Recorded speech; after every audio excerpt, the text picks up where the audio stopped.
हे व्हिडिओ बघून तुम्हाला वाटेल जेनेटिक चांगले असतील, पण रिॲलिटी वेगळीच आहे. मी पण एकदा असा होतो की मिररसमोर उभं राहण्याचा पण कॉन्फिडन्स नव्हता. जिमला गेलो, पण रिझल्ट 1 वीकमध्ये नाही आला. 1 मंथमध्ये पण नाही आला. कित्येक वेळा मोटिवेशन संपलं, वर्कआउट स्किप झाले, डाएट बिघडली, पण एक गोष्ट कधी सोडली नाही, ती म्हणजे कन्सिस्टन्सी. हे जे ट्रान्सफॉर्मेशन तुम्ही बघताय, हे एका दिवसात नाही झालं, ना एका सप्लिमेंटमुळे झालं आणि ना की कोणत्या शॉर्टकटमुळे. हे झालं रोज थोड्या-थोड्या इम्प्रूव्हमेंटमुळे. आज पण मी परफेक्ट नाही आहे, पण कालच्या माझ्यापेक्षा आजचा मी बेटर आहे.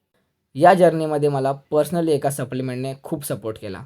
तो सप्लिमेंट म्हणजे क्रिएटिन मोनोहायड्रेट. त्याने मला स्ट्रेंथ, वर्कआउट परफॉर्मन्स आणि रिकव्हरीमध्ये चांगली हेल्प केली. पण एक गोष्ट लक्षात ठेवा, क्रिएटिन मॅजिक नाही. रिझल्ट मिळाले ते डेली ट्रेनिंग आणि कन्सिस्टन्सीमुळे. जर तुम्ही फर्स्ट सप्लिमेंट घेण्याचा विचार करत असाल, तर क्रिएटिन मोनोहायड्रेट हा रिसर्च बॅक आणि बिगिनर फ्रेंडली ऑप्शन आहे. बॉडी बदलण्यापेक्षा माइंडसेट बदला, बॉडी आपोआप बदलेल. So that is it for this one. See you guys in the next one.